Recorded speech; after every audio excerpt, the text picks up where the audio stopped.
Donc, bonjour à tous. Alors aujourd'hui, nous serons trois intervenants. Donc, moi, pour vous parler du LCL Habitat.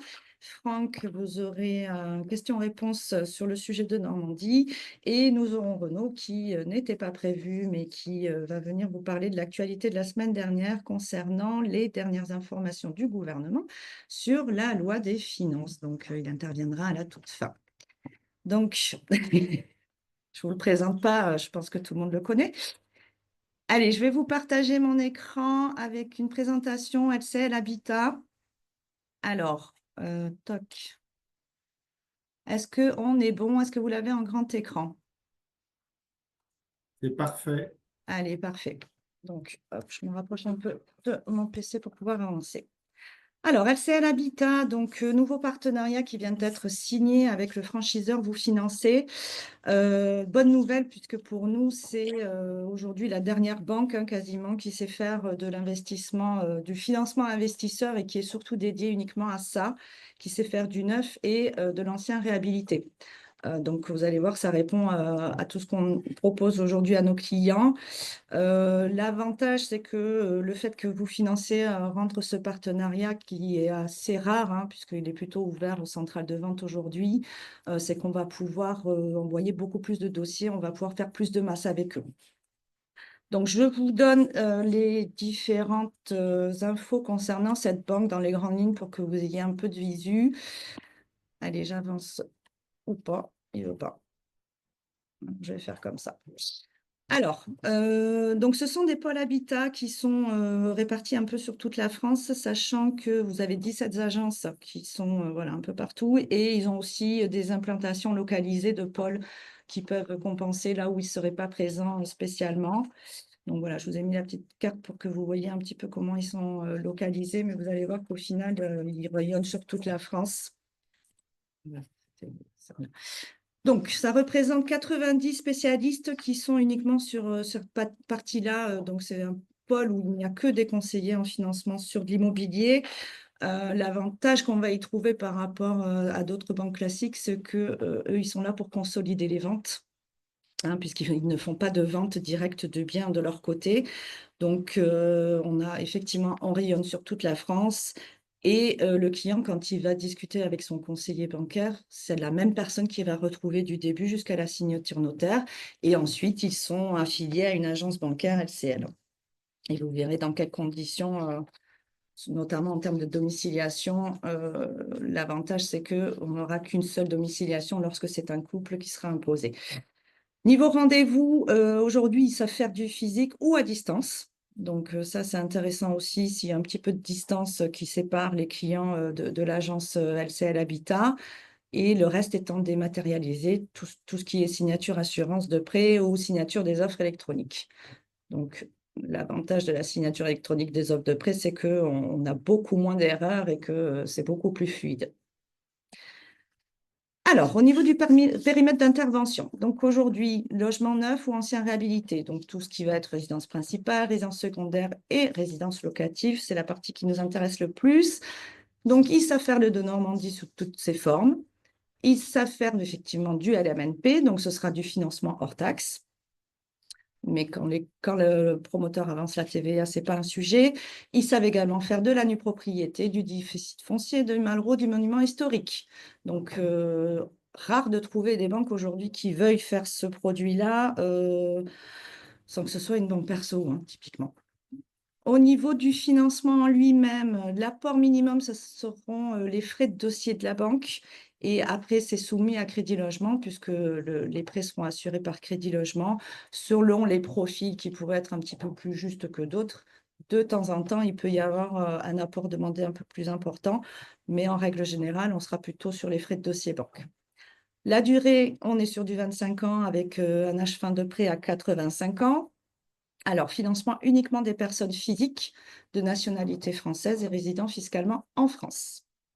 Et le gros point positif de cette offre-là, c'est qu'effectivement, quand vous êtes sur un couple, la banque, en tout cas dans le financement de résidence locative, n'impose pas de récupérer l'intégralité du client. Donc, ils veulent juste une domiciliation sur deux.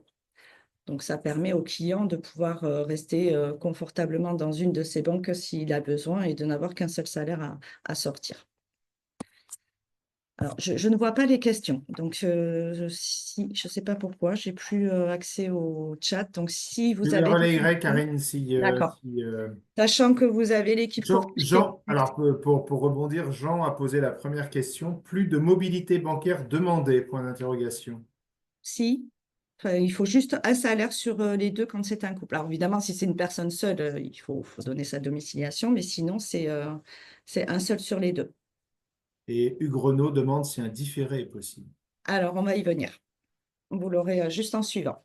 Donc, je vais noter les questions et je les listerai à la fin de votre présentation brillante, D'accord. Et Caroline. sinon, il y a normalement Jack, Christelle et Séverine qui peuvent aussi répondre sur le chat. OK. Alors, niveau revenu locatif, donc les existants sont retenus à 100%, ce qui est rare, hein. Très clairement, aujourd'hui, vous avez quand même beaucoup de banques qui pondèrent. Donc, eux, ils retiennent 100% des revenus et pour ceux à venir, ils retiennent 70%. Donc, l'avantage, c'est qu'au niveau de l'endettement, ça va être plus favorable comparé à d'autres critères banques.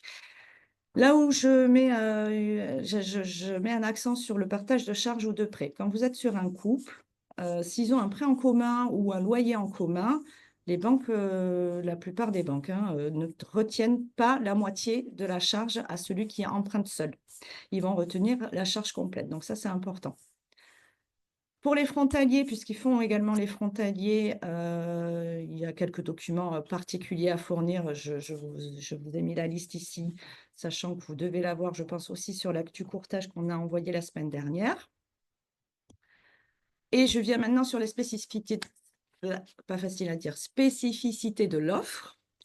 Donc, vous pouvez avoir jusqu'à 36 mois de différé d'anticipation partielle ou totale pendant la construction. On a un amortissement possible jusqu'à 25 ans et vous pouvez également avoir la possibilité de mettre en place une franchise partielle après livraison de 6 mois.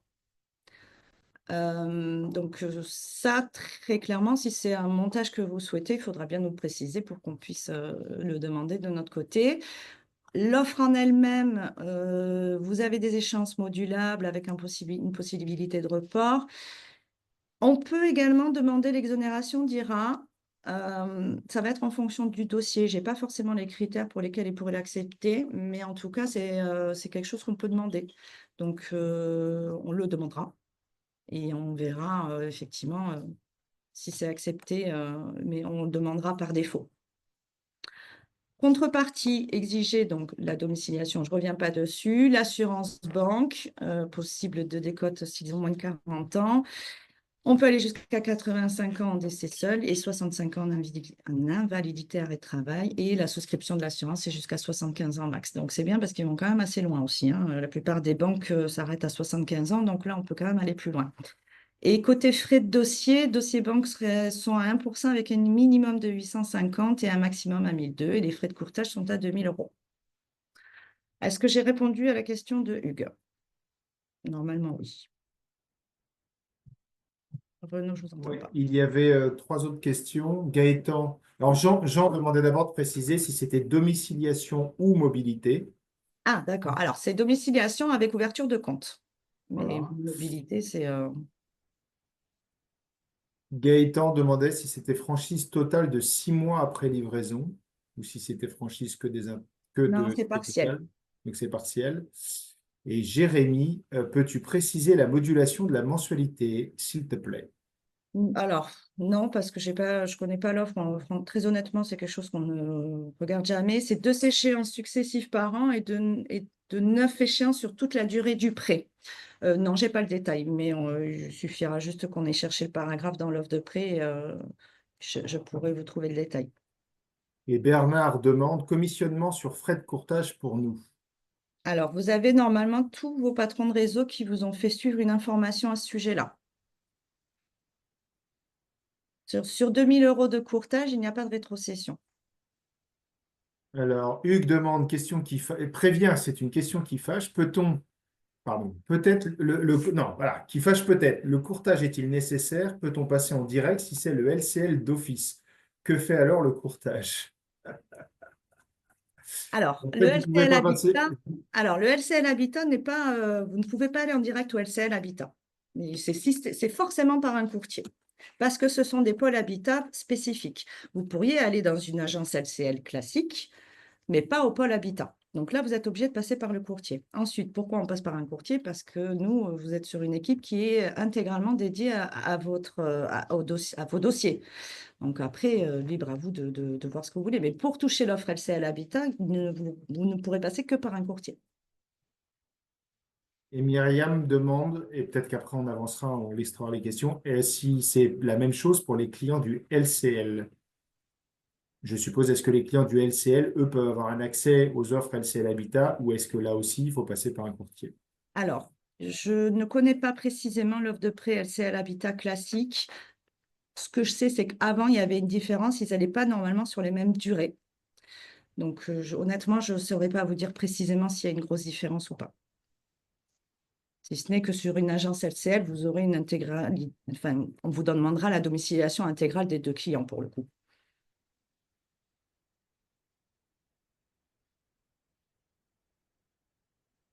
C'est bon, j'avance? Avancez, avancez. Avançons. Alors, ensuite, ils ont mis en place un prêt complémentaire qui sera valable pour tout ce qui est logement neuf ou les de Normandie-Vire, puisqu'ils le considèrent tel que. Donc, c'est un prêt de 20 000 euros, enfin, qui peut aller jusqu'à 20 000 euros, puisque c'est 10% du montant total du besoin de financement, avec un maximum donc, de 20 000 euros à un taux plus faible qui est à 1,99. Donc, échéance constante qui est sur la même durée que le prêt principal, qui permet d'avoir du coup une mensualité avec un taux moins élevé. Et après, on est dans les mêmes conditions au niveau de l'assurance emprunteur. Donc, voilà, c'est un petit complément qui n'est pas inintéressant puisque ça fait une petite partie un petit peu moins chère en termes de taux.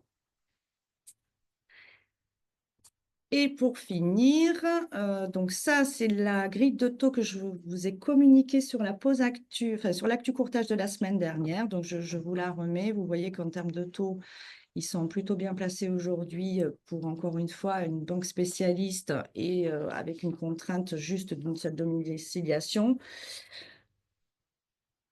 Du 20 ans en fonction des profils entre 3,43 et 3,63 et sur 25 ans 3,47, 3,67. Vous voyez qu'il y a peu d'écart, mais c'est le cas aujourd'hui de toute façon.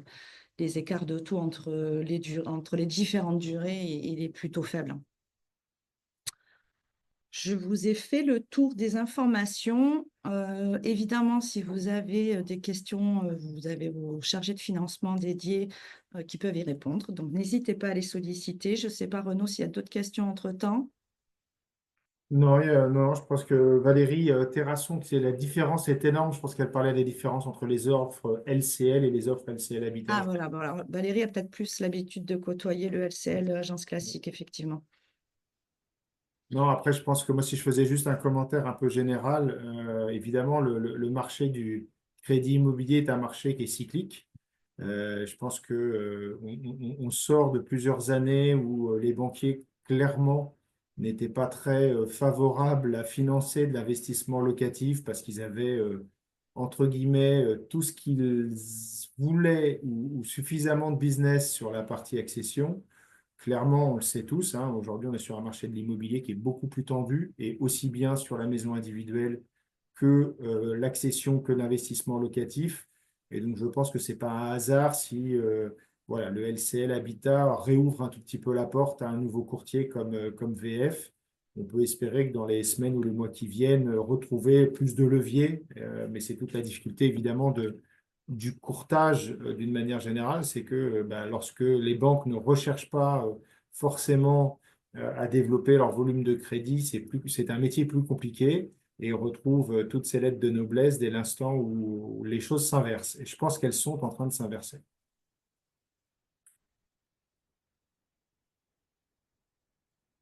Alors, bon, je vois que Valérie donne les infos. Valérie dit, ce partenariat est indispensable. Les conseillers en agence ne savent pas faire. Essayez de déposer un dossier de Normandie sur 25 ans sur financement directement en agence. Je pense qu'à 95%, les agences n'ouvrent même pas le dossier. Et pour ceux qui ne connaissent pas Valérie, donc Valérie Terrasson, qui est elle-même courtière en financement dans le réseau Vous Financez depuis j'allais dire de nombreuses années, mais en tout cas, qui est une Attends. des agences les plus performantes. J'osais pas le dire, depuis 20 ans, Valérie. En commençant ma phrase, je me suis dit, zut, je vais balancer. Voilà. Donc Valérie connaît très bien le sujet. Est-ce qu'il y a d'autres questions? Sinon, Karine, je vous laisse reprendre la parole, mais je me tais. Allez, parfait. Bah, écoutez, moi, de mon côté, c'est OK. Je vais laisser la parole à Franck. On va aborder le sujet de Normandie. Juste, je fais ma petite phrase d'intro éventuellement au niveau du service suivi immobilier. Vous savez, on prend en charge à partir de l'envoi de la réservation ou de la lettre d'intention d'achat que le client doit signer pour qu'ensuite le promoteur puisse faire suivre le compromis. Donc, on est sur différents partenaires en de Normandie, donc il peut y avoir des process différents. Donc, normalement, on fait en sorte que la fiche clarté soit la plus claire possible pour qu'on puisse vous accompagner dans ces différents process. Mais en tout cas, n'hésitez pas également à solliciter vos chargés de suivi de financement, donc Fatma, Ali ou Manon, si vous avez la moindre question. Je vous souhaite une bonne journée à tous et je vous laisse la parole. Monsieur Vigneault. Merci Karine. Et comme tu le précises, effectivement, c'est une question qui revient assez souvent, pardon. Qui envoie le compromis? Est-ce que c'est le promoteur? Est-ce que c'est le banquier? Donc ça dépend. D'où l'intérêt de bien lire les fiches cartées, parce qu'on vous explique tout précisément depuis l'envoi, enfin la signature de la LIA, les allers-retours éventuellement entre le promoteur, le notaire, qui envoie quoi. Donc voilà, n'hésitez pas surtout d'abord à bien lire les fiches cartées et ensuite à vous appuyer sur vos chargés. Alors l'idée de cette petite session questions-réponses, alors au-delà évidemment des cas particuliers sur un dossier client, mais c'est d'essayer de lever des zones d'ombre, s'il y en a encore sur le de Normandie qui démarre très fort cette année, puisque c'est l'essentiel des réservations. Euh, le temps que vous ayez vos questions qui vous viennent à l'esprit, moi j'en ai listé quelques-unes, parce qu'on a déjà eu le temps de faire un petit peu le tour des régions il y a quelques semaines avec les managers. Une des questions qui revenait, c'est est-ce qu'on va enfin avoir de l'offre ailleurs que dans le sud-ouest? Alors, c'est déjà le cas. Pour vous répondre très clairement, j'ai regardé ce matin, il y a une centaine de lots libres sur la plateforme, 20 et quelques 28 qui sont optionnés. Là-dessus, sur les lots libres, vous avez d'ores et déjà 38 lots hors sud-ouest. Il y a eu un réassort, je ne sais pas si vous l'avez vu, il n'y a pas très longtemps, sur Cambrai, une deuxième tranche, une opération que vous connaissez bien. Vous avez des lots sur Albertville, sur Abbeville. Abbeville, là aussi, il y a eu un réassort sur un autre bâtiment du promoteur. Vous avez des lots sur Cosne, un programme qui a très bien marché hein, dans le département 22. Il reste encore 3 lots sur Melun, en Île-de-France. Après, il y a quelques lots sur les opérations Machecoul, dans le 44, Étampes, Tarascon. Voilà, il y a d'autres opérations également qui arrivent. On ne va pas tout vous dire, évidemment. Il y a une opération qui va arriver bientôt sur Étampes. Voilà, on sait que ça a bien fonctionné. Voilà, il y a d'autres lots qui vont arriver. Donc oui, on va évidemment s'appuyer en 2025 sur l'IDR, sur les acteurs que vous connaissez, mais on essaie, Sylvie, évidemment, parle à tout le monde, on regarde tous les dossiers et on essaie de diversifier au maximum les zones géographiques. Donc il n'y aura pas que du sud-ouest, rassurez-vous, il y a d'ores et déjà une offre diversifiée. Les problèmes d'actabilité sur Albertville sont résolus, point d'interrogation. C'est une bonne question. Honnêtement, je ne sais pas. Je vais être tout à fait transparent avec vous. Je ne sais pas si, Karine, de ton côté, tu as des infos. Alors, il vous faut le nom de la résidence, je sais pas les noms Alors, des c'est immeubles. le 1992. Ah, je vais regarder. De toute façon, alors, je me permets juste de rebondir, mais les sujets d'actabilité sur le de Normandie, en soi, selon ce que c'est comme programme, si c'est du VIR, ils vont être soumis plus ou moins à un certain nombre de ventes. Et côté ASL et autres, on va dire. Là, ça va être pareil. C'est plutôt en fonction de l'avancement d'un dossier. Quand le dossier est bien abouti, ils commencent à avoir des offres de prêt, voire des offres de prêt signées. Ils peuvent commencer à lancer la machine. Donc là, pour le coup, ce serait presque actable en fait dès le départ. C'est juste l'avancement du dossier qui va permettre de déclencher les premiers actes. Je regarde si j'ai plus de détails sur 1900. Sachant que l'idée, c'est plutôt de poser des questions d'ordre général à Franck sur la de Normandie. Il y a beaucoup de questions ou d'objections que vous pouvez avoir. Profitez-en. Après, on reviendra spécifiquement, Arnaud, vers vous sur le 1992 quand on aura. Ouais, de manière plus générale, parfois, vous pouvez avoir un délai entre la signature du compromis et l'actabilité, alors qu'on peut se dire que vu la taille des opérations, effectivement, quand on a 4-5 lots, on peut aller assez vite en termes d'actabilité. Ça peut être pour des raisons administratives. Alors, c'est aussi une des volontés de TCIS de vous mettre à disposition un maximum d'offres le plus tôt possible. Et il se peut que sur certaines opérations, parfois, il manque un document de l'urbanisme. Et donc, tant que ce document n'a pas été fourni, ça peut effectivement décaler la date d'actabilité. Voilà, donc c'est un choix, hein. La volonté, c'est de vous mettre un maximum d'opérations à disposition. Et donc, il y a certains dossiers qui ne sont pas forcément matures, avec des délais que même le promoteur ne maîtrise pas, évidemment. Et malgré ses relances en mairie, on peut avoir un courrier ou un document qui tarde un petit peu avant d'arriver. Alors, je lis les questions. Différence entre de Normandie optimisée en déficit foncier. Ah, très bonne question. Alors, vous le savez, le de Normandie, il faut qu'on ait à minima 25% de travaux pour que, par rapport à l'ensemble du prix de l'opération, pour que l'opération soit éligible. Alors, c'est une certaine catégorie de travaux uniquement qui est éligible. Il faut que ce soit des travaux qui permettent notamment l'amélioration de la performance énergétique. Il y a des travaux autres, comme un embellissement, on va dire, par exemple, hein, si on refait des peintures ou autres, qui ne rentrent pas dans cette catégorie. Ce type de travaux pourrait effectivement rentrer dans le cadre du déficit foncier. La seule contrainte aujourd'hui, c'est qu'il faut que la liste des travaux soit bien établie et clairement distincte en fonction de l'affectation de ces travaux. La plupart du temps, le promoteur se contente de dire, bah, écoutez, soit vous faites du de Normandie, on dépasse largement le quota, soit vous traitez l'opération déficit foncier. Pour avoir le distinguo, il y en a quelques-unes, hein. Il y a eu des opérations, effectivement, on avait la possibilité de faire les deux. C'est vrai que ça permet vraiment d'optimiser le montage. Pour autant, ça nécessite de la part du promoteur de solliciter davantage le recours au cabinet d'avocats. Ça prend un peu plus de temps pour avoir vraiment le distinguo entre les travaux de Normandie et les travaux de déficit foncier. Aujourd'hui, il y a peu d'acteurs qui le font. On est bien conscient que quand on fait une simulation, bah, c'est un petit peu magique, hein, parce que généralement, on dépasse largement les 25% de travaux, mais voilà, il faut avoir ce distinguo pour pouvoir utiliser le reliquat de travaux réalisés dans la partie déficit foncier. Faute de distinguo aujourd'hui, c'est vrai qu'on ne se lance pas. Ça ne s'improvise pas, hein. Il faut que ce soit vraiment clairement établi par un cabinet pour ne pas risquer derrière de redressement. Donc, quand les opérations le proposent, évidemment, on les prend avec grand plaisir dans la mesure où elles rentrent aussi dans nos critères d'emplacement, de prix et autres. Mais c'est vrai qu'il n'y a pas toujours ce réflexe de faire le distinguo de la part des opérateurs. De Normandie, avez-vous l'intention de proposer une offre dans le de Normandie diffus? Alors, nous l'avons fait. Alors, tout le monde n'est pas forcément au courant. On avait une petite équipe de bêta-testeurs, entre guillemets.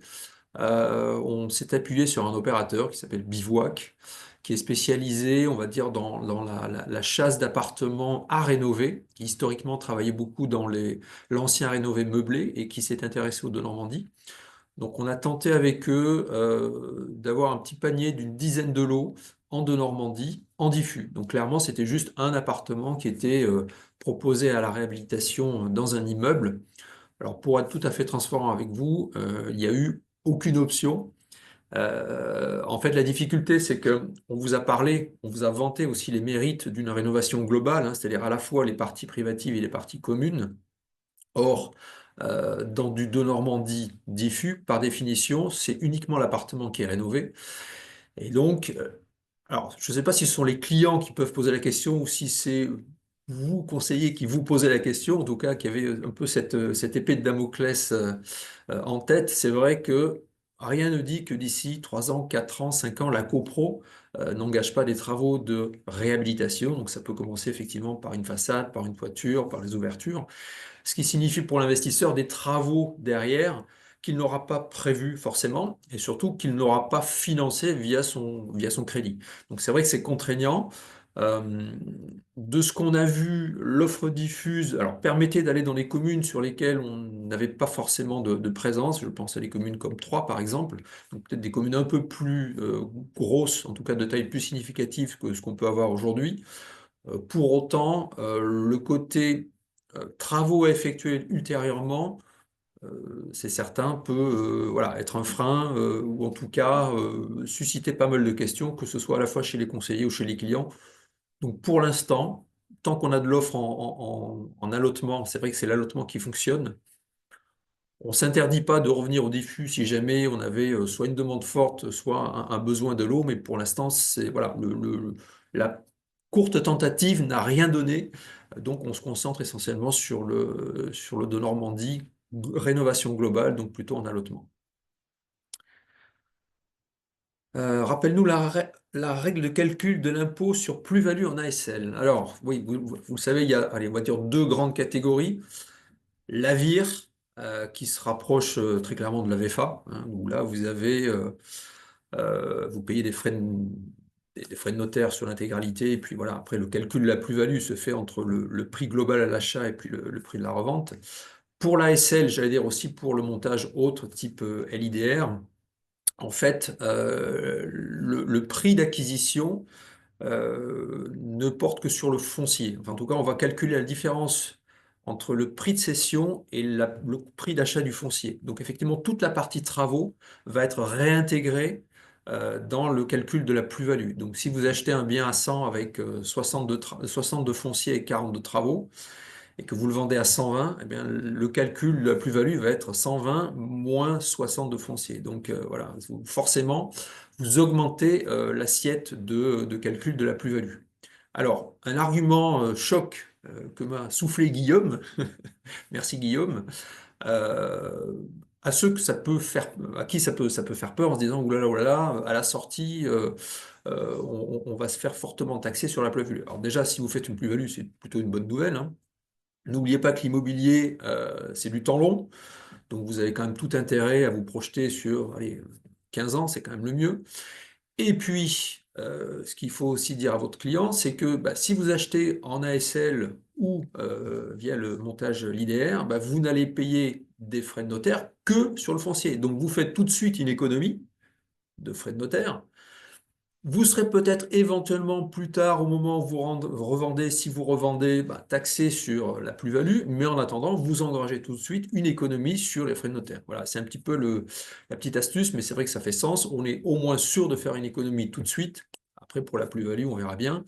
On verra si on revend, on verra peut-être que d'ici là, le système d'ailleurs de calcul d'imposition sur les plus-values aura changé, hein. C'est pas la première fois qu'il change, ça peut revenir. Donc voilà, ASL, l'IDR, on va effectivement intégrer le coût des travaux dans le calcul de la plus-value. Sais-tu si les frais de notaire 2025 sont supérieurs à ceux de 2024? Alors, il y a eu effectivement, c'est passé dans le projet de loi de finances 2025, il y a eu alors, une augmentation de 0,5 points du montant des frais de notaire, mais ça exclut les primo-accédants, c'est à la discrétion des mairies. Enfin voilà, il y a plein de conditions. Alors évidemment, pour un investisseur, normalement, il n'y a pas d'exclusion, euh, mais c'est un petit peu à la discrétion des mairies. Donc, j'allais dire, donc la majorité des cas, ce sera oui. Euh, Sauf si la commune a un budget bien équilibré, et auquel cas elle aura toujours la latitude de ne pas le faire. Mais par principe, j'allais dire, partez sur une augmentation de 0,5 points. Euh, Sébastien, oui, mais même sans plus-value, on se fait taxer du coup. Oui, alors tout dépend de la durée de détention. Encore une fois, hein, si on part sur 15 ans, 20 ans, bon, 20 ans, vous savez, hein, au-delà des 22 ans, on a uniquement la CSG-CRDS. Bon, et encore une fois, c'est pas la première fois que on a des modifications des règles de calcul sur les plus-values. Est-ce que le forfait de travaux de 15% au bout de 5 ans est ajouté aux frais de notaire, même en Normandie? Pour le calcul, plus-value paraît impossible. Le forfait de travaux de 15%. Alors, Jérémy, je suis désolé. Ouais, c'est la revalorisation. Quand tu revends un bien, tu peux tenir compte de manière forfaitaire du fait d'avoir eu pour 15% de travaux, je crois. Ah. Faut regarder. Bonne question. On va regarder pour être précis sur ce point-là. Alors, un point de vue, si je comprends bien l'explication de la plus-value, j'achète un bien 30 de foncier, 70 de travaux. Si je vends 50 000, je suis imposé sur 20 000 de plus-value. Oui, c'est ça. Alors, pas tout à fait, il y a les frais de notaire à réintégrer, Et et après, c'est surtout le gros de l'abattement. l'assiette, c'est ça. Ouais. Et après, c'est surtout l'abattement qui s'applique, et ça, c'est à tenir en compte aussi. C'est ce que disait Franck tout à l'heure. On va en reparler tout à l'heure aussi pour la LMNP. Avec l'abattement, les abattements, au bout de 22 ans, vous n'avez plus d'impôt sur la plus-value, vous n'avez plus que la CSG, CRDS jusqu'à 30 ans de détention. Donc, quand on fait les simulations, il faut vraiment en tenir compte. Et ça encourage d'ailleurs la volonté du gouvernement qui est d'emmener les investisseurs à être des investisseurs de long terme, puisque c'était un des reproches faits aux particuliers par rapport aux institutionnels, c'était que les gens, dans leur idée, achetaient, revendaient au bout de 6, 9 ou 12 ans, et on sait que ce n'est pas le cas aujourd'hui. La volonté, c'est vraiment de repartir sur du temps long en immobilier. C'est tout le sens, effectivement, du projet de loi. Euh, Globalement, aujourd'hui, de ce qu'on voit, il y a quand même très peu d'investisseurs qui revendent. Alors, le Pinel, au bout de 6 ans, il y en avait très très peu. 12 ans, on était plutôt sur 15 ans, voire au-delà, avec pas mal d'investisseurs qui conservent leurs biens. Même si au départ, ils ont en tête la revente à moyen terme, dans la majorité des cas, ce sont quand même des biens qui sont conservés au-delà des 9, voire des 15 ans. Euh,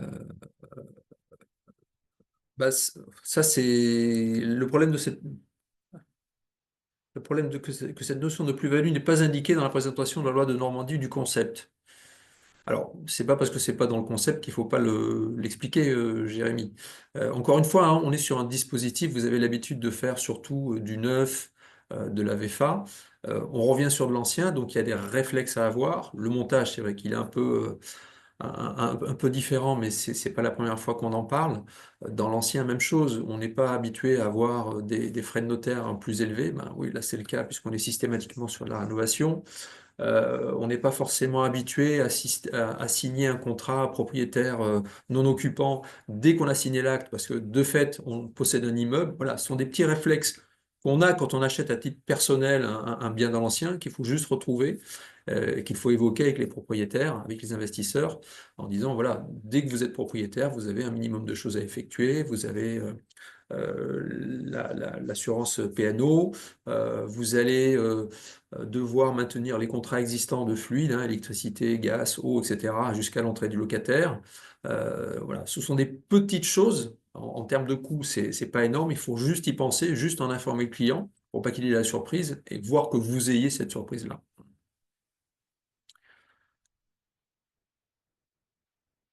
Est-ce que l'impôt sur la plus-value est pris en compte dans les simulations, car cela va réduire fortement le rendement de l'opération? Alors là, très sincèrement, Joker, ça dépend de la durée de sortie aussi. Si la sortie est à 9 ans, c'est sûr que vous êtes imposé sur la plus-value. Si vous êtes sur un concept à 20 ans, 25 ans, la durée de détention sera liée les clients, clairement. Bah, c'est le principe de l'immobilier, hein. C'est aussi pour ça qu'on a un système dégressif d'imposition sur les plus-values.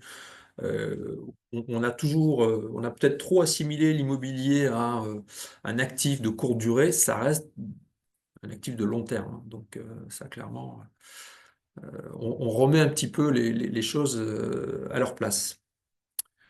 Ça dépend du simulateur, oui, clairement, ça dépend de ce que vous mettez, vous, en date de sortie, clairement. Une question peut-être à laquelle je pense, alors je crois que c'était de mémoire Jérémy qui avait posé la question sur le rôle du président de l'ASL. Aussi une question intéressante. Alors merci à Coralie hein, pour l'éclairage. L'idée c'était de se dire bah, finalement on désigne généralement le premier acheteur sur une opération montée en ASL comme le président de l'ASL. Mais est-ce que voilà, est-ce qu'il ne va pas porter sur ses épaules tous les risques juridiques, financiers ou autres? Ben, en fait, non, hein, c'est juste, on va dire, un prêt de signature, puisque généralement, c'est le cabinet d'avocats, la plupart du temps le cabinet Rivière, qui va s'occuper de tout. Alors oui, il va falloir qu'il signe des courriers, qu'il signe des contrats, qu'il signe des projets d'AG, etc. Pour autant, tout est préparé par le cabinet d'avocats. Le président, lui, en fait, il est juste, alors parfois consulté, mais c'est juste pour donner son avis ou éventuellement pour valider un projet d'AG. Mais en fait, lui ne fait qu'appliquer les décisions qui vont être prises en cours d'assemblée générale par l'ensemble des investisseurs. Donc, c'est pas lui qui va, en son nom propre, prendre tout sur ses épaules. Que vous dire, il va signer alors tout ce qui est document formulaire pour la création de la SL, c'est lui qui va signer les statuts, etc. Qui va signer alors ce qu'on appelle le contrat marché à ordre de jour. Donc en fait, c'est une espèce de marché à bon de commande. C'est-à-dire qu'au fur et à mesure que les prestations sont exécutées, bien c'est lui qui va signer des ordres pour les besoins du maître d'ouvrage pour lancer les travaux. Donc c'est lui qui est un petit peu le donneur d'ordre. Encore une fois, il le fait au nom de l'ASL. Bon voilà, il n'est pas responsable enfin, juridiquement en tant que personne, quoi. Il ne fait que qu'à poser ses signatures, c'est des documents qui sont entièrement préparés par le cabinet. Voilà. Donc on va dire que c'est purement symbolique. En clair, il ne finira pas en prison si jamais les travaux sont mal exécutés. C'est l'entreprise qui exécute les travaux qui est responsable de la bonne tenue, de la bonne exécution des travaux. En aucun cas, on peut engager sa responsabilité. Alors, ce n'est pas une lettre de non-responsabilité, c'est juste qu'aujourd'hui, ces missions ne le mettent pas en risque vis-à-vis des autres membres de l'ASL. Voilà. Il peut être révoqué à tout moment, une autre personne peut se proposer en AG, mais en aucun cas, on ne peut le poursuivre si jamais l'opération tourne mal. Je pense que le parallèle, et c'est sans doute très proche de ce qu'on a aussi quand on a un président de conseil syndical, par exemple, dans une copro. Mm.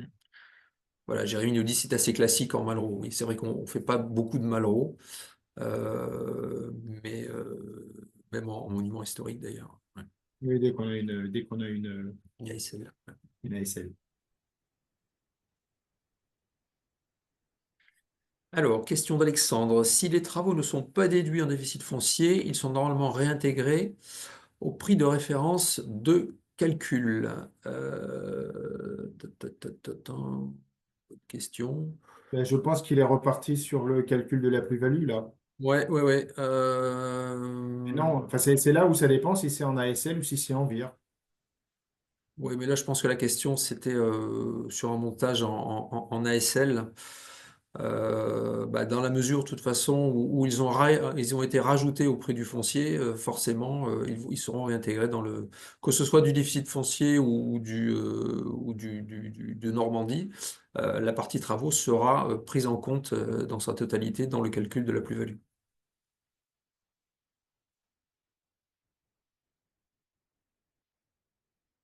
Coralie pourra nous répondre, absolument. Elle est toujours de très bons conseils sur ces points juridiques, hein. Non, mais je pense qu'il faudra qu'on refasse circuler aussi la présentation qui avait été faite par le cabinet Rivière des différences entre ASL et VIR. Je pense que voilà, c'est un sujet qui est nouveau pour tout le monde. Donc, je vois qu'il y a beaucoup de questions qui tournent autour de ça. Et il faudra peut-être qu'on recommunique là en même temps qu'on fera passer peut-être le replay de cette pause actu, le support qui avait été préparé qui permet de bien voir les différents cas de figure et les avantages et inconvénients de chacun des deux. Oui, nous dit Stéphane. c'est un plébiscite.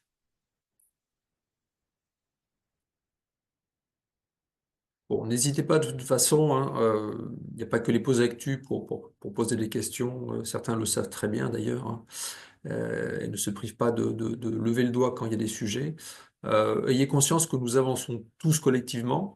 Quand je vois le chemin parcouru par rapport à début 2024, je me dis qu'on a tous beaucoup appris sur ce dispositif, donc bon, il peut encore y avoir des petites questions, mais globalement, je pense que ce soit via le service juridique, via vos chargés ou éventuellement via Sylvie ou moi, on essaie de vous apporter le plus de réponses possible. Il y a toujours des inconnus, mais je pense qu'on arrive à répondre à l'essentiel des questions aujourd'hui.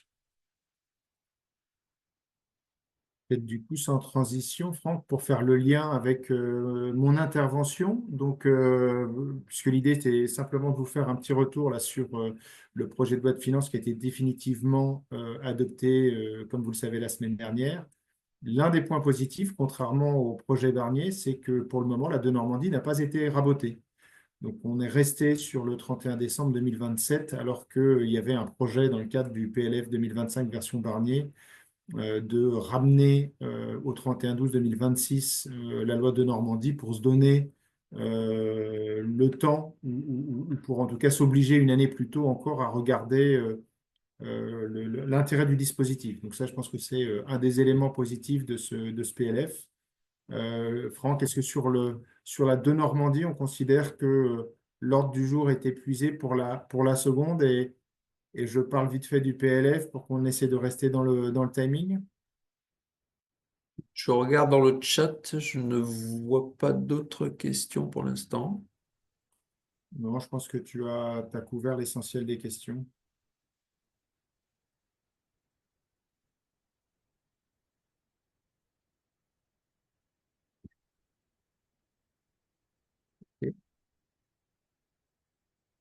Mais je ne peux être que d'accord avec la conclusion de Jérémy. C'est sûr que la de Normandie, aujourd'hui, c'est vraiment quelque chose qui est différenciant en clientèle et qui, accessoirement, comme vous l'a montré au séminaire, avec l'image du lanceur de javelot, ça reste la solution qui, sur une épargne 20 ans, permet à vos clients de constituer le meilleur capital. Donc, c'est à la fois c'est une aubaine pour vous parce que ça vous différencie en tant que CGP, c'est une aubaine pour vos clients aussi parce que vous leur donnez accès à un produit que peu de concurrents ont. Et pour répondre peut-être à la dernière question de Jérémy, oui, Caneo s'envisage de lancer une nouvelle SCPI, enfin, un nouveau millésime de SCPI cette année. C'est en préparation.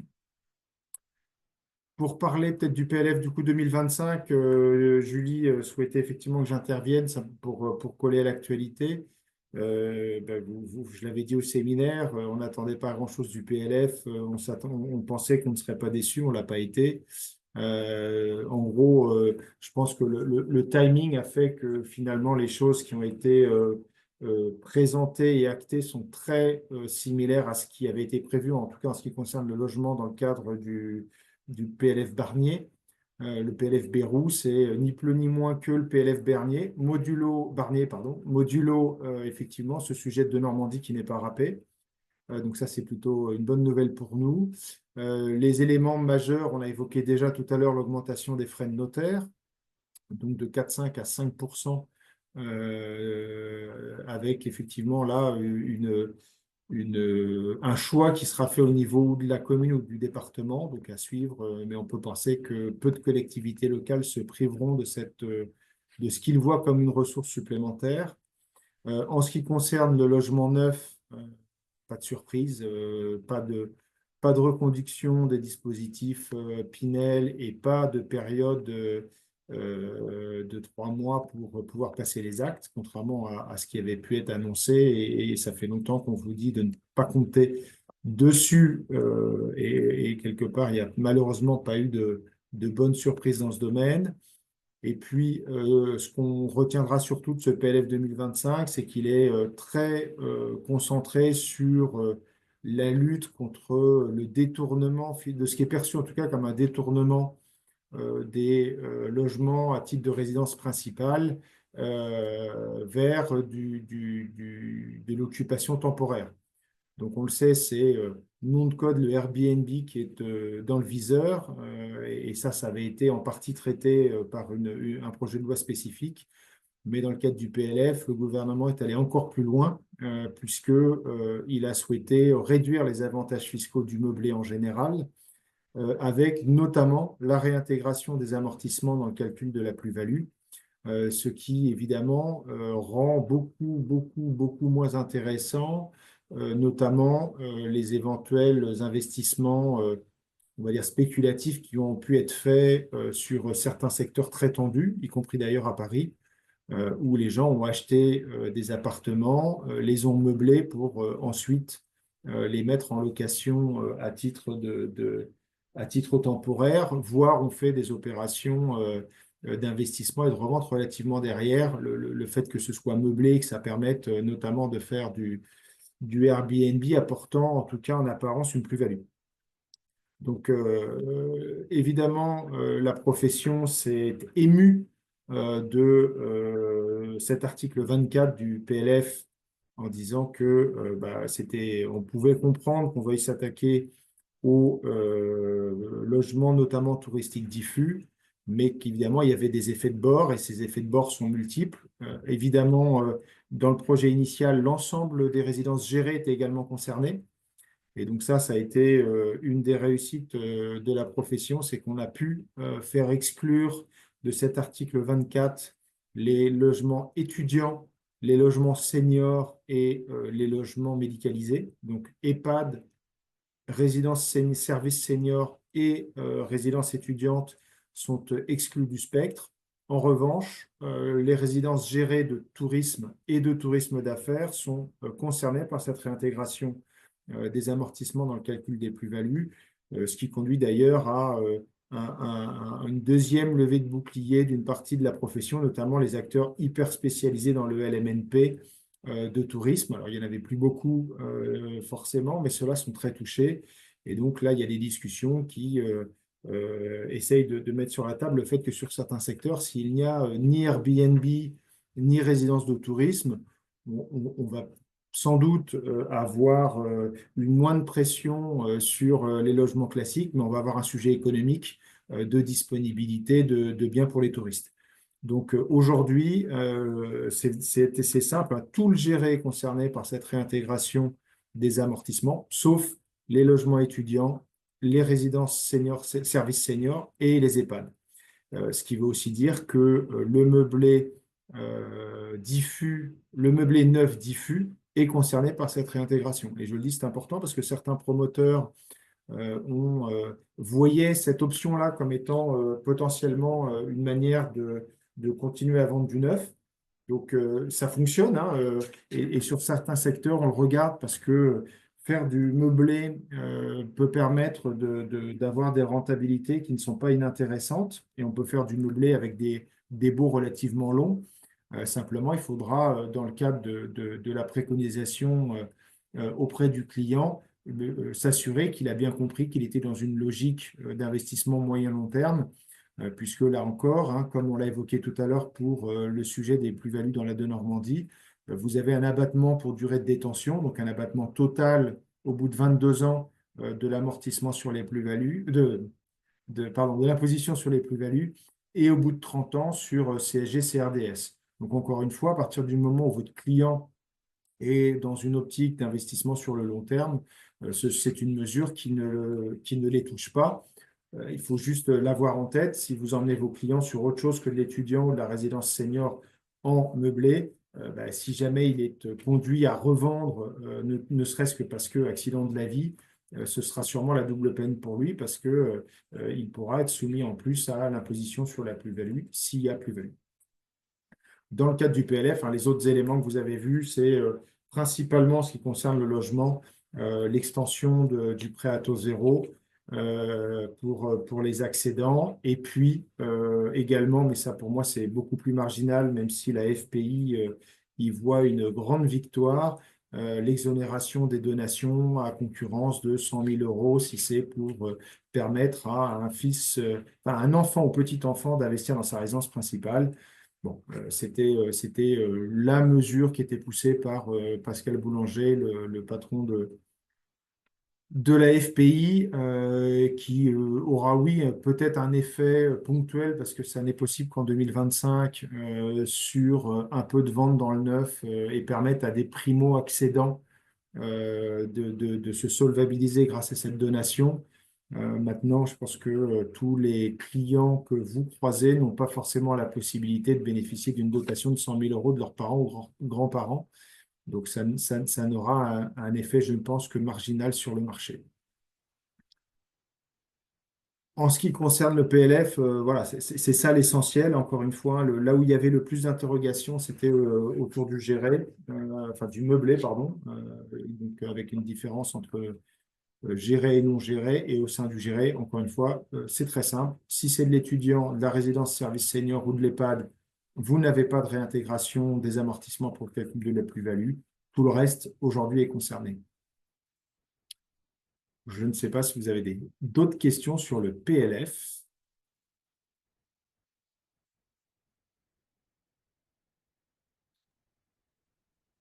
Je n'en vois pas. Mais bon, comme c'est un sujet qui a fait couler beaucoup d'encre, beaucoup de posts LinkedIn, je pense que vous commencez à être bien informés. J'ai une question, Renaud. Comment? J'ai une question. Si jamais on a une résidence qui fait à la fois du jeune actif et de l'étudiant, comment ça se passe? Alors, c'est le permis de construire qui fait foi. Donc, il faut remonter au permis de construire. Et ça va être évidemment un sujet pour un certain nombre d'opérateurs aujourd'hui, de faire attention à ça pour s'assurer qu'ils exonèrent le maximum de leurs opérations de la réintégration des amortissements pour les plus-values. Est-ce qu'il y a des changements pour l'IFI ou l'ISF? Écoute, Hugues, pas que je sache, rien de significatif en tout cas. Alors Bernard, et s'il y a eu des différés d'amortissement au niveau fiscal? Bah, je ne vois pas pourquoi le fait de différer les amortissements les exonérerait de réintégration. Mais en théorie, s'il n'y a pas eu d'économie d'impôt, ceci dit, on pourrait considérer que les amortissements n'ont pas eu lieu. À vérifier, puisque effectivement, si on ne les a pas déduits, il n'y a pas de raison.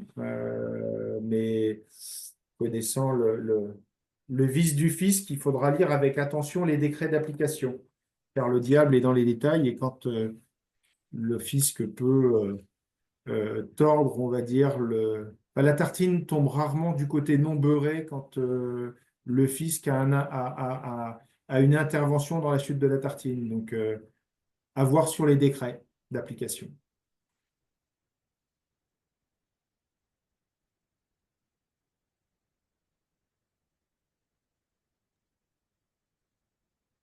Écoutez, si tout est clair, je profite juste des 30 secondes qui me restent pour vous remercier à double titre. D'abord, vous remercier pour le séminaire qui a été vraiment un moment, je pense, très réussi, et on en a des effets bénéfiques aussi. Vous avez collectivement impressionné nos partenaires offres qui ont apprécié vraiment tous les moments de ce séminaire. Évidemment, le salon TSI, c'était le point d'orgue pour eux, mais ils ont vraiment apprécié l'ensemble des moments partagés avec vous, et évidemment, ça nous aide dans les conversations avec eux sur soit le sourcing, soit la mise en place ou les négociations sur des nouvelles offres pour vous. Donc ça, c'est top. Et puis, je voulais vous remercier aussi parce que vous êtes revenu du séminaire avec une pêche d'enfer. Donc, on a fait un super mois de janvier avec une croissance de la collecte de plus de 60% entre l'IMO et les placements. Donc, bravo à tous. Et il semblerait que nous commencions février sur les mêmes bases. Donc, écoutez, gardons collectivement cette belle dynamique parce que c'est vraiment très positif. Sur les permis, Fabienne, des opérations en commercialisation, si ça n'est pas déjà fait, ça va l'être sur chacune des opérations. On va le préciser sur la plateforme. On est en train de faire l'inventaire, donc je ne sais pas si c'est déjà à jour ou pas.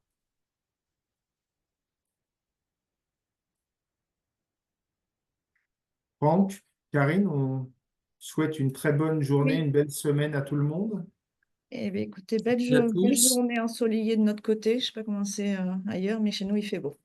Mais Toulouse, Naples, Paris, c'est moche. En Paris, il fait plutôt grisouillet, mais en tout cas, belle continuation à toutes et à tous.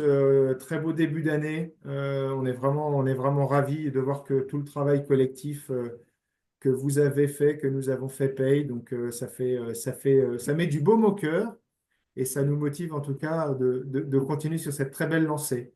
Très belle semaine à tous et à toutes.